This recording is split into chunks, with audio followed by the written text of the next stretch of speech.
Hello student, welcome to Aakarya commerce academy. और मैं आपका मेंटर अविनाश कौशिक फिर से आपके सामने एक नए टॉपिक के साथ। जैसा कि आपको पता है, हमने फर्स्ट लेक्चर में कवर अप किया था बिजनेस के सर्टेन बेसिक्स पॉइंट, या मैंने यहाँ पे कुछ बेसिक बता दिया है कि हम बेसिक के चैप्टर कवर अप कर रहे हैं। बेसिक में चैप्टर 1 कवर कर रहे हैं। चैप्टर 1 का जो लेक्चर 1 है उसी को हम ये कंटिन्यू कर रहे हैं, बट ये पार्ट 2 है। ठीक है, मैं आपको थोड़ा सा ब्रश अप कर देता हूँ कि हमने पार्ट 1 में क्या कवर किया था। पार्ट 1 में हमने ह्यूमन एक्टिविटी के बारे में बात किया था, ह्यूमन एक्टिविटी के टाइप के बारे में बात किया था। अलॉन्ग विद दैट हमने बिजनेस के बारे में बात किया था, बिजनेस के कॉन्सेप्ट जाने थे हमने, साथ साथ हमने बिजनेस के फीचर्स पे भी डिस्कशन की थी। उसके बाद जो हमारा लास्ट टॉपिक था, जो कि हमने पार्ट ए में कवर अप किया था, पार्ट फर्स्ट में कवर अप किया था, वो था economic activity and non economic activity में डिफरेंस। क्लियर क्या? तो आज हम उसी टॉपिक को थोड़ा सा आगे बढ़ाते हैं और आते हैं एक नए टॉपिक पे और बात करते हैं comparison of business, profession and employment. जैसा कि आपको पता है कि ह्यूमन एक्टिविटी में एक टाइप ऑफ एक्टिविटी होता है जिसका नाम होता है economic activity. And economic activity के एग्जांपल्स मैंने आपको बताए थे, और एग्जांपल क्या था? पहला था बिजनेस, दूसरा था प्रोफेशन और तीसरा था एम्प्लॉयमेंट। तो आज वो समय आ चुका है जिस वक्त हम ये जानेंगे कि बिजनेस क्या होता है, प्रोफेशन क्या होता है और एम्प्लॉयमेंट क्या होता है। ठीक है, हम यहाँ पे 2 in 1 काम करेंगे। ठीक है, हम यहाँ पे तीनों के डिफरेंस को एक साथ समझने की कोशिश करेंगे, अलोंग विथ कॉन्सेप्ट्स भी हम इसी में समझने की कोशिश करेंगे। क्लियर क्या? तो अगर आपको डिफाइन करना है तो आप सारे कॉन्सेप्ट्स को एक साथ मर्ज भी कर सकते हो, कुछ कॉन्सेप्ट्स को भी लेके चल सकते हो, और डिफरेंस तो आपको यहाँ पे समझाया जाएगा ही जाएगा। जैसे कि मैंने आपको पहले ही बताया है कि जब हम आंसर करेंगे, डिफरेंस वाला आंसर करेंगे, तो हम टी फॉर्मेट में आंसर करेंगे और उसके साथ साथ हमारा बेस होना चाहिए। तो आज यहाँ पे हमने टोटल 8 बेसिस पे बिजनेस, प्रोफेशन और एम्प्लॉयमेंट को डिफरेंशिएट करना है और समझना भी है। तो चलिए विदाउट वेस्टिंग टाइम हम बात करते हैं कॉन्सेप्ट की। मैंने बिजनेस के बारे में आपको ऑलरेडी बता दिया है कि बिजनेस एक इकोनॉमिक एक्टिविटी है जहां पे हम रेगुलर बेसिस पे प्रॉफिट मोटिव के लिए काम करते हैं। याद होगा आपको वो 2 कंडीशंस, पहली भी होनी चाहिए, दूसरी भी होनी चाहिए। दोनों में से कोई एक गायब हुआ तो बिजनेस नहीं है। याद होगा वो न्यूज़पेपर वाला, वो कबाड़ी वाला एग्जांपल, उम्मीद है आपको याद होगा। तो हम उसी को कैरी फॉरवर्ड करते हैं। बात आती है कि जब हम बिजनेस की बात करते हैं तो बिजनेस के रेफरेंस में सबसे पहला बेस हमारा आ जाता है मोड ऑफ एस्टैब्लिशमेंट। मतलब अगर हमें बिजनेस शुरू करना है तो हमें क्या करना पड़ेगा, प्रोफेशन शुरू करना है तो क्या करना पड़ेगा, और एम्प्लॉयमेंट शुरू करना है तो क्या करना पड़ेगा। चलिए, जब हम बिजनेस की बात करते हैं तो आप एक एग्जांपल समझिए। जैसे रिलायंस एक एग्जांपल हो जाता है, टाटा एक एग्जांपल हो जाता है, महिंद्रा एग्जांपल हो जाता है, फेसबुक एग्जांपल है आपके बिजनेस का, व्हाट्सएप एग्जांपल है आपके बिजनेस का। ठीक है, तो सब आपके बिजनेस के एग्जांपल है। सवाल है कि इन बिजनेस को शुरू कैसे किया गया। इन बिजनेस को शुरू किया गया बिजनेसमैन के डिसीजन से। अब धीरू भाई अंबानी बिजनेस शुरू करना चाहते थे तो उन्होंने रिलायंस शुरू किया। मार्क जकरबर्ग बिजनेस शुरू करना चाहता था तो उसने फेसबुक शुरू किया, समवेयर एंड समहाउ। ठीक है, उसी तरीके से यहाँ पे टाटाज ने बिजनेस करना चाहा तो यहाँ पे टाटा एंड सन्स की स्टैब्लिशमेंट की गई। तो अगर आपको बिजनेस को स्टैब्लिश करना है तो कहीं ना कहीं एंटरप्रेन्योर के डिसीजन भी इससे अफेक्ट होते हैं कि मुझे बिजनेस शुरू करना है या मुझे बिजनेस शुरू नहीं करना। उसके साथ साथ एक और बात आप याद रख लीजिएगा कि क्या एंटरप्रेन्योर का मन हो गया तो बिजनेस शुरू हो जाती है? क्या नहीं, मन के अलावा कुछ बेसिक फॉर्मेलिटीज भी देखनी पड़ती हैं, कुछ लीगल एस्पेक्ट देखने पड़ते हैं। जैसे अगर आपको कंपनी शुरू करना होगा तो एज पर कंपनीज एक्ट 2013 आपको कंपनी को रजिस्टर करवाना पड़ेगा, आपको मिनिस्ट्री ऑफ कॉर्पोरेट अफेयर्स से परमिशन लेना पड़ता है, आपको रजिस्ट्रार ऑफ कंपनीज के पास जाके कंपनी को रजिस्टर करना पड़ता है एज पर कंपनीज एक्ट 2013। तो इसीलिए जब हम बिजनेस स्टैब्लिश करना चाहते हैं, जब हम बिजनेस शुरू करना चाहते हैं, तो सबसे पहला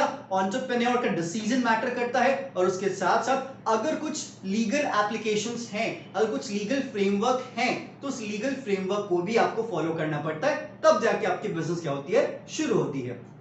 नेक्स्ट हम बात करेंगे प्रोफेशन को लेके। अभी प्रोफेशन क्या है? अभी आप तो प्रोफेशन के बारे में भी जानते होगे या नहीं जानते होगे, आप एग्जांपल जरा समझिएगा।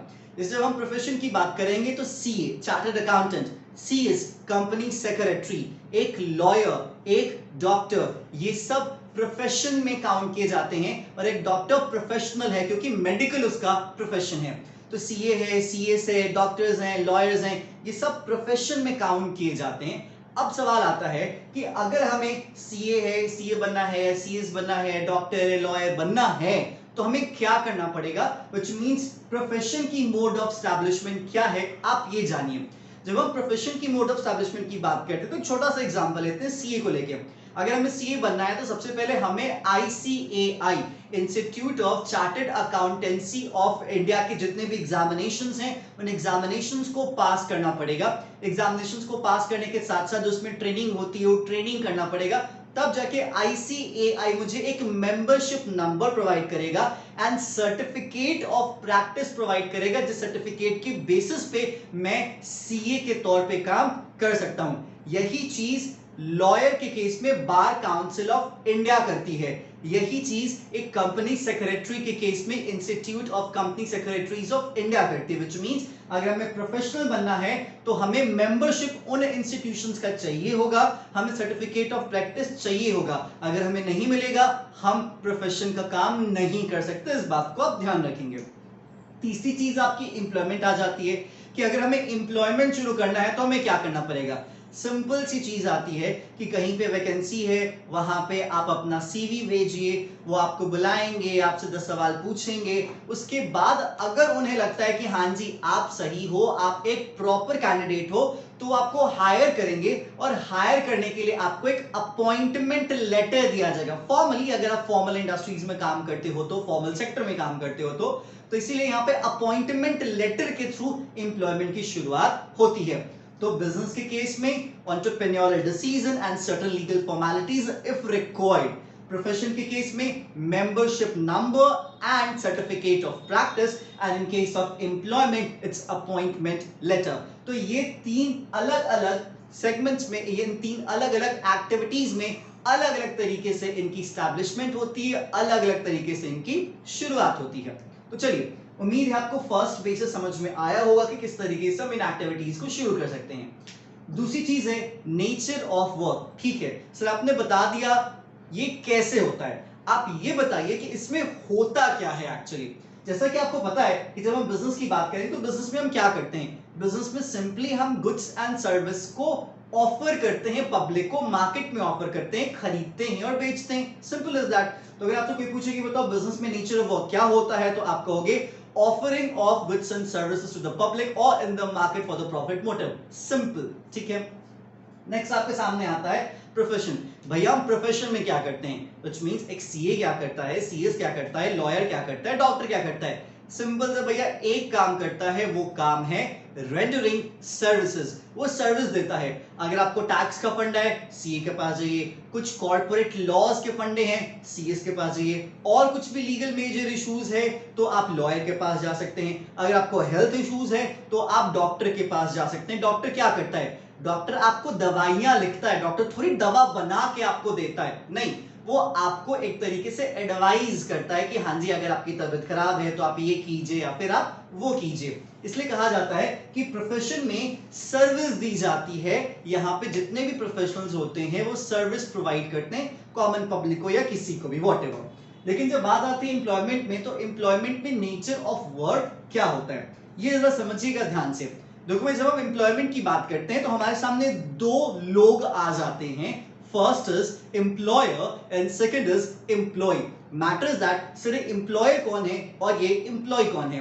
तो एम्प्लॉयर उस बंदे को कहा जाएगा जो जॉब देगा आपको या फिर जो आपको जॉब पे हायर करेगा, ठीक है। और एम्प्लॉय वो बंदा जो कि उस काम को परफॉर्म करेगा, एम्प्लॉय वो बंदा होगा जो जॉब पे काम करेगा। तो एक तरफ एम्प्लॉयर, एक तरफ एम्प्लॉय। जैसे अगर कोई कंपनी, अगर आप किसी कंपनी में काम करते हैं, so employer is your company and you are consider as employ. ये बात समझ में आए। तो बात आती है नेचर ऑफ वर्क के रेफरेंस में। तो नेचर ऑफ वर्क एम्प्लॉयमेंट में क्या होता है, नेचर ऑफ वर्क एम्प्लॉयमेंट में होता है कि जो भी वर्क आपका एम्प्लॉयर देगा, जो भी वर्क आपके अपॉइंटमेंट लेटर के कॉन्ट्रैक्ट में लिखा हुआ है कि हाँ जी आपको ये करना है, ये करना है, वो करना है, वो करना है, वो काम आपको करना पड़ेगा। Which means as per direction of your employer or as per your employment contract you need to perform that each and every task। Simple सी चीज। तो उम्मीद आपको समझ में आ चुका होगा कि बिजनेस में नेचर ऑफ वर्क क्या होता है, प्रोफेशन में नेचर ऑफ वर्क क्या होता है और एम्प्लॉयमेंट में नेचर ऑफ वर्क क्या होता है। अब हम बात करते हैं आपके सामने थर्ड बेस की, और वो थर्ड बेस है क्वालिफिकेशन।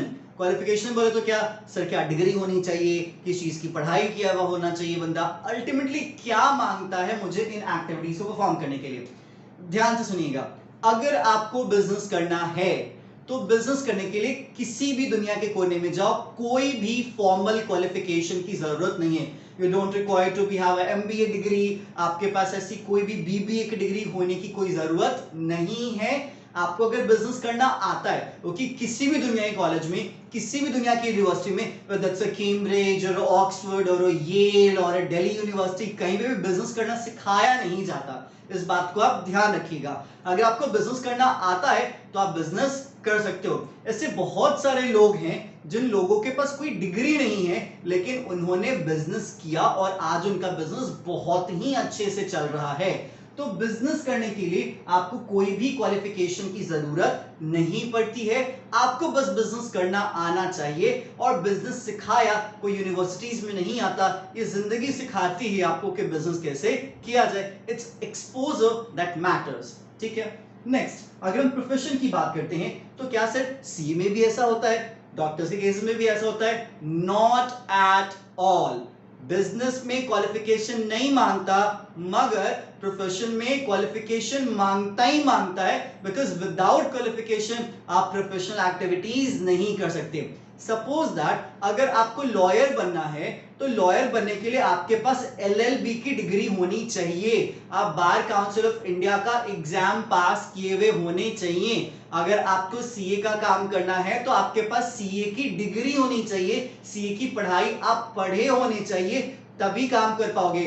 अगर आपको यहाँ पे डॉक्टर बनना है, सर्जन बनना है, तो आपको सर्जरी करने तो आना चाहिए ना। आपके पास एमबीबीएस की डिग्री होनी चाहिए, आपके पास एमडी की डिग्री होनी चाहिए, आपके पास एक्सपीरियंस होना चाहिए, तभी आप वो काम परफॉर्म कर पाओगे, अदरवाइज आप नहीं परफॉर्म कर पाओगे। तो यहाँ पे बिजनेस के केस में क्वालिफिकेशन पे कुछ खास फर्क नहीं पड़ता, हो या ना हो सब चलेगा, मगर प्रोफेशन में ना हो तो बबरे नहीं चलेगा। फिर वही बात हो जाएगी, डॉक्टर तो है लेकिन है झोला छाप। तो ऐसी चीजें नहीं मांगता है, क्योंकि अगर अपने आप को प्योर प्रोफेशनल बनना है तो समझो हमारे पास एक प्रॉपर डिग्री होनी चाहिए, प्रॉपर क्वालिफिकेशन होना चाहिए, जो क्वालिफिकेशन लॉज में प्रिस्क्राइब किया गया है। That's it. नेक्स्ट बात आती है सर एम्प्लॉयमेंट में कोई क्वालिफिकेशन मांगता है कि नहीं मांगता। अब देखो बच्चा, ये जो एम्प्लॉयमेंट वाला फंडा है ना, इसको कोई कह नहीं सकता। ऐसे बहुत जगह होते हैं जहां पे कोई डिग्री नहीं मांगता, ऐसे बहुत जगह होते हैं जहां पे प्रॉपर डिग्री मांगता है। इस बात को आप ध्यान रखेंगे, which means the qualification in case of employment is totally depends on employer. Employer पे डिपेंड करता है कि वो आपसे क्या क्वालिफिकेशन मांगे। अगर वो आपसे स्पेसिफिक क्वालिफिकेशन मांगता है और अगर आपके पास वो स्पेसिफिक क्वालिफिकेशन नहीं है तो आपको जॉब नहीं मिलेगा, है तो आपको मिल सकता है। एक एग्जांपल देखते हैं, जैसे मान लेते हैं अगर गवर्नमेंट, क्या सरकार अगर स्वीपर्स के लिए वैकेंसी निकालती है, सरकार अगर ड्राइवर्स के लिए वैकेंसी निकालती है, तो सरकार क्या कहेगी, भाई अगर ड्राइवर हो तो आपके पास एक्सपीरियंस होना चाहिए, आप कम से कम 10th पास होने चाहिए, आपको लिखना पढ़ना आना चाहिए, ठीक है, 10th पास, ठीक है। बट अगर आप बैंकिंग एग्जामिनेशंस में जाते हो तो बैंकिंग एग्जामिनेशन में मिनिमम क्वालिफिकेशन क्या मांगते हैं वो, कि आप ग्रेजुएट होने चाहिए। It doesn't matter what the stream, whether it's a commerce और साइंस और ह्यूमैनिटीज, बट मैटर्स दैट भाई आप ग्रेजुएट होने चाहिए। तो इसीलिए एम्प्लॉयमेंट के केस में ये एम्प्लॉयर पे डिपेंड करता है कि वो आपसे क्या क्वालिफिकेशन मांगे, मैटर ये करता है, ना कि आप ये डिग्री ले लीजिए वो डिग्री ले लीजिए फिर आपके पास कोई डिग्री की वैल्यू नहीं हो। तो इसलिए जब हम एम्प्लॉयमेंट की बात करेंगे और एम्प्लॉयमेंट की क्वालिफिकेशन की बात करेंगे तो आप एम्प्लॉयर की तरफ देखेंगे कि जो एम्प्लॉयर मांगेगा वो आपको यहाँ पे क्वालिफिकेशन लाना होगा। That's it. नेक्स्ट आपके सामने फोर्थ बेसिस हो जाता है रिवॉर्ड। बोले तो क्या, अगर सर हम बिजनेस करते तो मेरे को क्या मिलेगा, अगर हम प्रोफेशनल एक्टिविटी करते हैं तो क्या मिलेगा, अगर हम एम्प्लॉयमेंट में इन्वॉल्व होते हैं तो अपन को क्या मिलेगा। तो देखो भाई, अपन को अलग अलग एक्टिविटीज में अलग अलग चीजें मिलेंगी। लाइक अगर हम बिजनेस की बात करते हैं, सो इन केस ऑफ बिजनेस अपने आप को रिवॉर्ड के फॉर्मेट में मिलेगा प्रॉफिट, ठीक है, क्या मिलेगा, profit. But in case of profession हमें रिवॉर्ड में क्या मिलेगा, प्रोफेशनल फी। डॉक्टर के पास जाते हैं, 500 रुपए 1000 रुपए देते हैं, तब डॉक्टर मेरे को अपॉइंटमेंट देता है, डॉक्टर के पास जाते हैं, कहते हैं कि सर जी हमारी तबीयत खराब है, वो बताता है। सी के पास जाते हैं, वो भी आपसे फीस लेता है। अगर आप लॉयर के पास जाते हैं वो भी आपसे फी लेता है। तो आपके प्रोफेशन के केस में रिवॉर्ड के बेसिस पे अगर आप बात करते हो तो आपको मिलेगा प्रोफेशनल फी। क्या मिलेगा? प्रोफेशनल फी। बिजनेस के केस में क्या मिलेगा? प्रॉफिट मिलेगा। लेकिन बात आती है सर एम्प्लॉयमेंट का क्या मिलेगा? आपको ऑलरेडी पता होगा, जब हम एम्प्लॉयमेंट की बात करेंगे, हम किसी के यहाँ काम करेंगे तो इन रिटर्न रिवॉर्ड के फॉर्मेट में वो मेरे को सैलरी देगा या फिर वो मेरे को वेजेस देगा। ठीक है सर, यहाँ पे दो वर्ड आ गया, सैलरी और वेजेस। देखो दोनों कहीं ना कहीं सेम है लेकिन सेम नहीं भी हैं। अगर आप यहाँ पे रेगुलर एम्प्लॉयमेंट में इन्वॉल्व हो, आपको हर महीने के अंत में पैसा मिलता है, आप किसी कंपनी के साथ काम कर रहे हो तो ये चीज सैलरी के रूप में दी जाती है। लेकिन अगर आपको डेली बेसिस पे काम मिलता है और डेली बेसिस पे आपको पेमेंट मिलता है तो ये वेजेस रेफर किया जाएगा। जैसे अगर कंस्ट्रक्शन वर्कर है जो कि साइट पे काम करता है तो उसको वेजेस मिलते हैं रेगुलर बेसिस पे। लेकिन अगर कोई इंजीनियर कंपनीज में काम करता है तो उसको क्या मिलता है?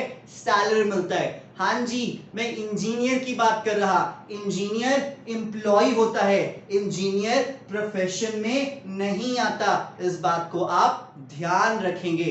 क्लियर क्या? चलिए नेक्स्ट बात आती है capital investment. Sir capital investment बोले तो क्या? बिजनेस करने के लिए कितना लगाना पड़ेगा, प्रोफेशन में कितना लगाना पड़ेगा, एम्प्लॉयमेंट पे कितना लगाना पड़ेगा, ये आपको देखना है। ठीक है, इन केस ऑफ बिजनेस, अगर हम बिजनेस की बात करते हैं तो बिजनेस के केस में बच्चा ये डिपेंड करता है कि आप कौन सा बिजनेस कर रहे हैं। आप यहाँ पे मैन्युफैक्चरिंग कंसर्न का बिजनेस कर रहे हैं या फिर ट्रेडिंग कंसर्न का बिजनेस कर रहे हैं। आप यहाँ पे बिजनेस की शुरुआत छोटे से कर रहे हैं या फिर आप अपने बिजनेस की शुरुआत बहुत बड़े लेवल से कर रहे हैं। यहाँ पे उसी के अकॉर्डिंग पैसे की जरूरत पड़ेगी, कैपिटल की जरूरत पड़ेगी, पूंजी की जरूरत पड़ेगी। बड़ा वाला बिजनेस ज्यादा वाला पैसा, छोटा वाला बिजनेस कम पैसा। तो इसीलिए जब आपसे कोई पूछे कि बताओ बिजनेस में कैपिटल इन्वेस्टमेंट कितना मांगता है तो आप कहोगे it depends. It depends on size, it depends on nature, it depends on industry कि हम कहां पे कौन सा बिजनेस करने जा रहे हैं। बट लगता है पैसा, ऐसा नहीं कि नहीं लगता। ठीक है, नेक्स्ट बात आती है प्रोफेशन। सर जी प्रोफेशन में कितना पैसा लगता है? देखो बच्चा, प्रोफेशन में जब पैसे की बात आती है तो आप पढ़ाई का पैसा नहीं जोड़ सकते कि हमको डॉक्टर बनने में इतना पैसा लगा, ऐसा नहीं। हमको सीए बनने में इतना पैसा लगा, हमें लॉ की पढ़ाई पढ़ने में इतना पैसा लगा, वो काउंट नहीं किया जाता। तो काउंट क्या किया जाता है? सपोज दैट अगर मैं डॉक्टर बन गया तो मेरे को अपनी क्लिनिक अगर खोलनी है तो मेरे को एक जगह रेंट लेना पड़ेगा, एक दो एम्प्लॉय रखने पड़ेंगे, एक दो टूल्स रखने पड़ेंगे, स्पेसेस होंगे, दैट्स इट। इससे ज्यादा कुछ क्या नहीं। तो हम इसको जोड़ेंगे। अगर हम सीए बन रहे हैं तो हमारे पास एक प्रॉपर अपना ऑफिस होना चाहिए, ऑफिस में फर्नीचर हो, उसका थोड़ा पैसा जोड़ लीजिए, एक दो एम्प्लॉय हो उनको जोड़ लीजिए, कंप्यूटर्स हैं उनको जोड़ लीजिए। तो ये सारी चीजें कहीं ना कहीं कैपिटल इन्वेस्टमेंट में काउंट की जाएंगी। तो प्रोफेशन में आमतौर में थोड़ा लिमिटेड कैपिटल लगता है, ज्यादा पैसा नहीं लगता आमतौर पर प्रैक्टिस करने के लिए। इन केस ऑफ प्रोफेशन, बिजनेस में इट डिपेंड्स। ठीक है, नेक्स्ट जब हम एम्प्लॉयमेंट की बात करते हैं तो भैया एम्प्लॉयमेंट में कुछ नहीं लगता, नथिंग, जीरो।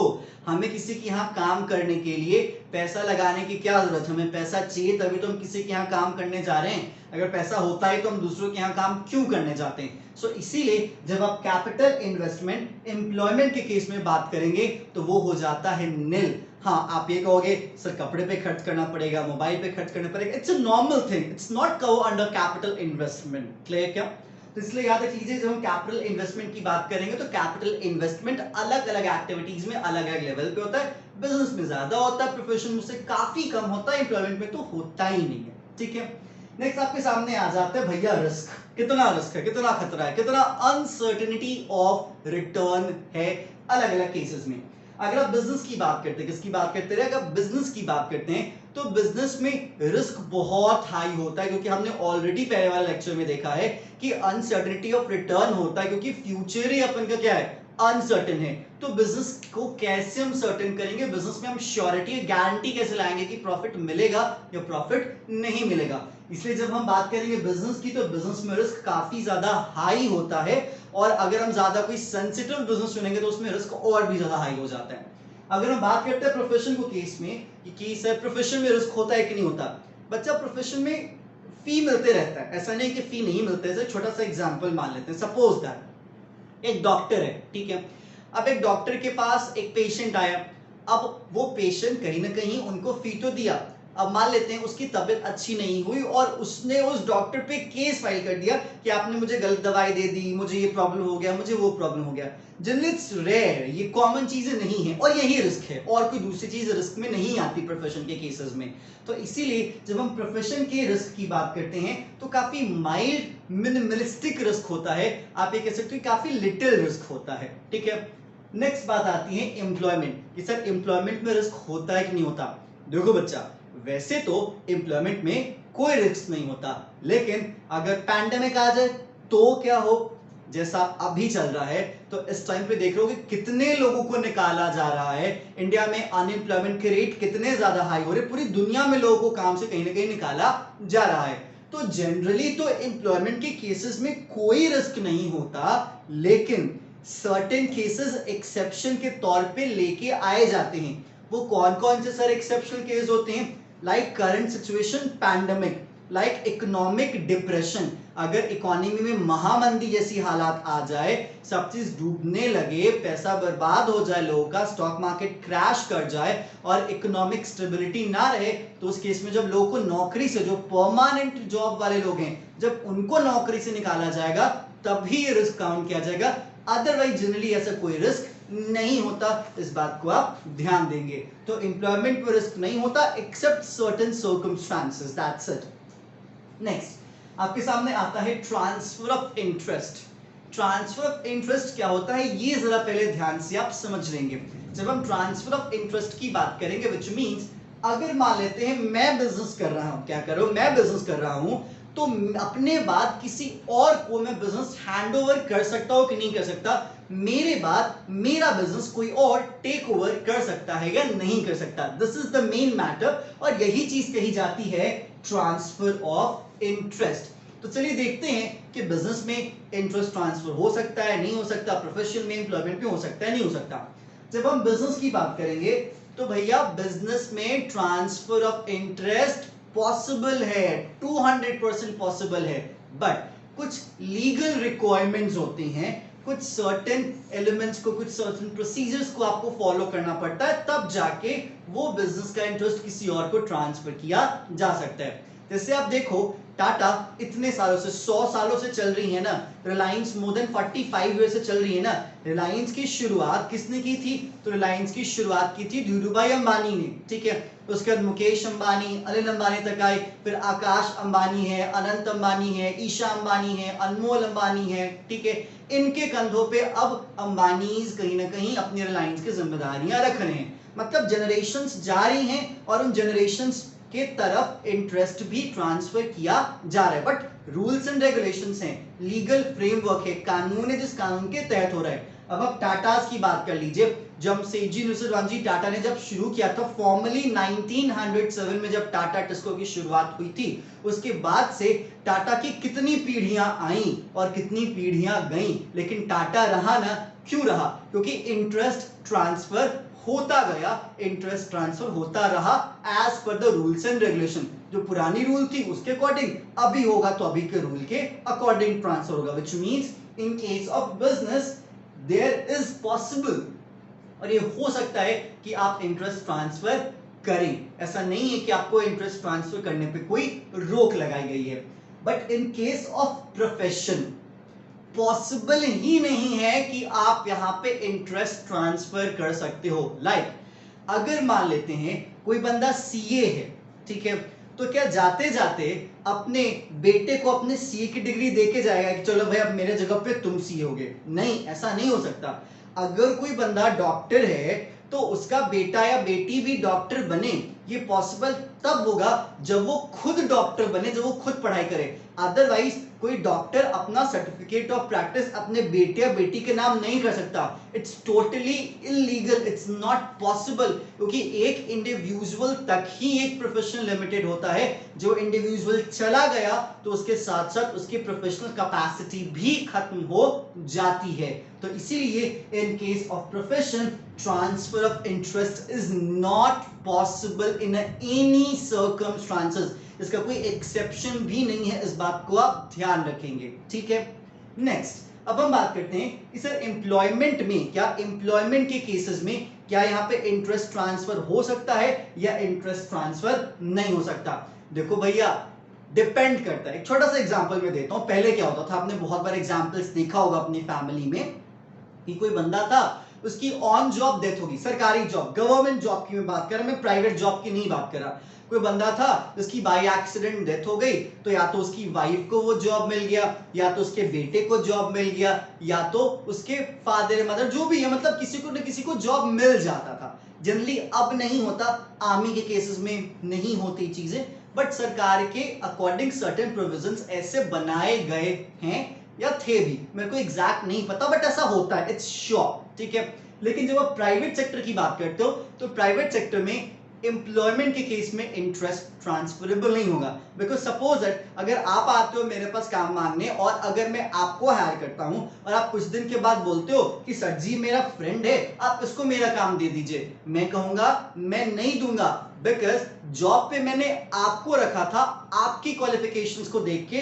अगर आपके फ्रेंड को अगर मैं रखता हूं तो मैं उसकी क्वालिफिकेशन देखूंगा, आपके नाम पे, आपके जगह पे मैं उसको रिप्लेस नहीं करूंगा। विच मीन्स आप ये कह सकते हो प्रॉपरली कि एम्प्लॉयमेंट में इंटरेस्ट ट्रांसफरेबल नहीं होता, just like in case of profession. But यहाँ पे सर्टेन एक्सेप्शंस देखने को मिलेंगे, जैसे कि मैंने गवर्नमेंट जॉब में एक्सीडेंट वाली बात आपको बताई। आप एक्सेप्शन को मत कवर कीजिएगा, आप सिंपली ये भी कह सकते हैं कि एम्प्लॉयमेंट के केस में इंटरेस्ट ट्रांसफरेबल नहीं होता। क्लियर? उम्मीद है क्लियर हो चुका होगा। नेक्स्ट है, लास्ट आपके सामने बेसिस हो जाता है, that's called code of conduct. Matters that sir ये कोड ऑफ कंडक्ट क्या होता है? बच्चा, कोड ऑफ कंडक्ट का मतलब होता है that while performing any activities, कोई रूल, कोई रेगुलेशन, कोई पॉलिसी फॉलो करना है क्या, तो आपको ये देखना पड़ेगा कि आपको फॉलो करना है या फिर आपको फॉलो नहीं करना। जहां तक फॉलो करने या फॉलो नहीं करने की बात आती है तो आप समझिए कि यहां पे इसे फॉलो करना चाहिए नहीं करना चाहिए। जैसे इन केस ऑफ बिजनेस, अगर हम बिजनेस की बात करते हैं तो बिजनेस के केसेस में कोई भी कोड ऑफ कंडक्ट नहीं होता। आपको कोई नहीं कहता कि आप बिजनेस ऐसे कीजिए, आप बिजनेस वैसे कीजिए। हाँ, लीगल फ्रेम है, कानूनी तौर तरीके हैं, लेकिन वो लीगल फॉर्मेलिटीज हैं। लॉ फॉलो हर जगह करना होता है, ऐसा नहीं कि कहीं पे आप लॉ फॉलो कीजिए, कहीं पे आप लॉ फॉलो नहीं कीजिए, इट्स नॉट पॉसिबल। लेकिन हम कोड ऑफ कंडक्ट की बात कर रहे हैं कि मतलब कोई स्पेसिफिकली कोई रूल बुक है क्या, that you have to do like this, you don't do this, ठीक है, आप ये कीजिए, आप वो कीजिए, नहीं। तो बिजनेस के केस में कोई भी कोड ऑफ कंडक्ट नहीं है। बट अगर हम प्रोफेशन की बात करते हैं तो याद रख लीजिएगा, प्रोफेशन में प्रोफेशनल एसोसिएशन होता है। जैसा मैंने आपको शुरू में बताया, आईसीएआई के केस में क्या होता है, तो आईसीएआई के केस में आपके सामने आता है, सॉरी सीए के केस में आपके सामने आता है आईसीएआई, सीएस के केस में आता है आपके सामने आईसीएसआई, लॉयर के केस में आता है आपका बार काउंसिल ऑफ इंडिया। एक छोटा सा मैं आपको एग्जांपल देता हूं, आप प्रोफेशन में कोड ऑफ कंडक्ट को कैसे रेफर कीजिएगा। आपने एक फिल्म देखी होगी जॉली एलएलबी, ये 2 वाला है, फर्स्ट वाला मुझे याद नहीं, जिसमें अक्षय कुमार थे। किसमें थे? जिसमें अक्षय कुमार थे, ठीक है। तो जॉली, हाँ स्पेसिफिकली जॉली एलएलबी 2 में अक्षय कुमार थे। उसमें आपने देखा होगा कि उस प्रेग्नेंट लेडी से जब उसने पैसा लिया और पैसा लेके उसने क्या कर लिया, अपना ऑफिस बना लिया, ठीक है। तो उन पे बार काउंसिल ऑफ इंडिया के तहत, क्या बार काउंसिल ऑफ इंडिया के तहत एक कार्रवाई करने की मांग हुई कि कहीं ना कहीं इसने लॉ प्रोफेशन का एक तरीके से मजाक उड़ाया। बाद में बात हुई कि भाई इनका जो प्रैक्टिस का जो लाइसेंस उसको कैंसिल कर दिया जाए। क्यों?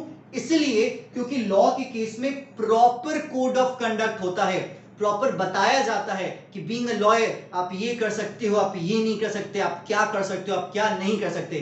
डॉक्टर के केसेस में भी बातें बताई जाती हैं। इसीलिए कहा जाता है कि जब हम प्रोफेशन की बात करते हैं तो प्रोफेशन के केसेस में proper stringent code of conduct होता है, जिसको concerned professional association like ICAI, ICSI, Medical Council of India, Bar Council of India जैसे institutions अपने अपने प्रोफेशन के लिए क्या करते हैं, तैयार करते हैं।